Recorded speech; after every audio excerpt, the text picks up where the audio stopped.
24 शाबानुल मुअज़्ज़म मुजद्दिद बुजुर्ग मिर्जा शिराजी कुदसरा का यौम रिहलत। मोइसिस हौजा इल्मिया सामरा व साहिब फतवा तंबाकू 1312 हिजरी।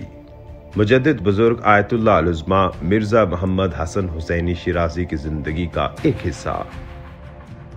मरहूम आयतुल्लाह अल-उज़्मा सैयद मिर्जा मोहम्मद हसन हुसैनी शिराजी कुदसरा जब दार फानी को छोड़कर दारुल बका की जानिब जा रहे थे, इन दिनों मुस्लिमीन के अमूर की तरफ दकीक तवज्जो फरमाते थे और अहमियत देते थे। ऐसी सख्त और दुश्वारी के सफर में दूसरे जहां की जानिब इंतकाल कर गए और आलम बरज़ख इनको इस्लाम और उम्मत इस्लाम के अजीम मसाले के अफकार से दस्तबरदार न करें।